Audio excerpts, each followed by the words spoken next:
This occasion, as per our tradition, provides us with an opportunity to reflect, remember, and pay special tribute to our fallen and living gallant sons and daughters of Zimbabwe. At this Heroes Day, we remember those who died for our freedom.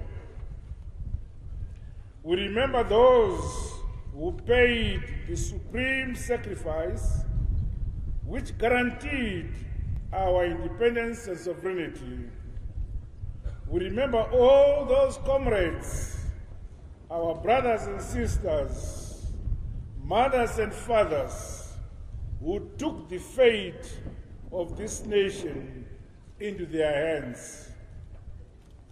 They were just like you and me, ordinary men and women, peasant farmers and workers.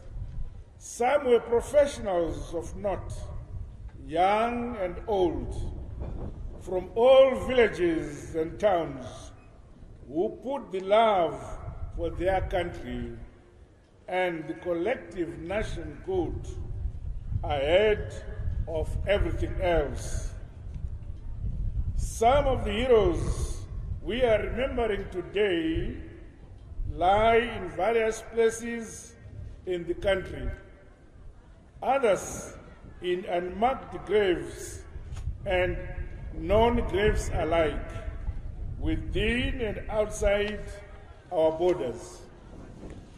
We remember their great sacrifices for our freedom and independence.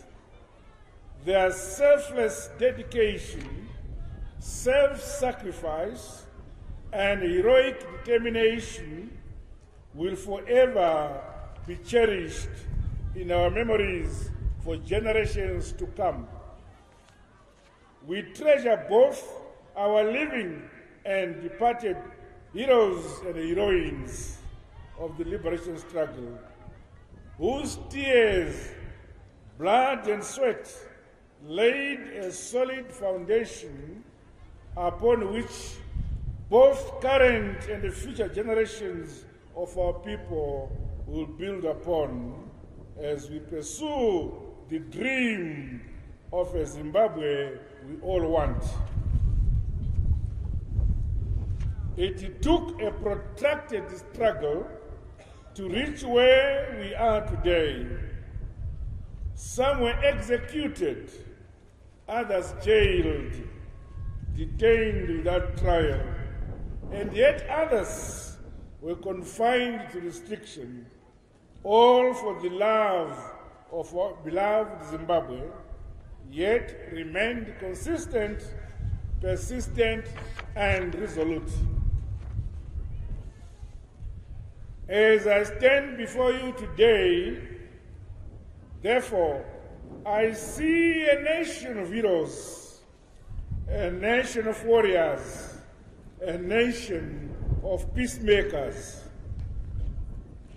I see a people who have stood up against the prophets of doom over and over again, always guarding our independence, freedom, and sovereignty.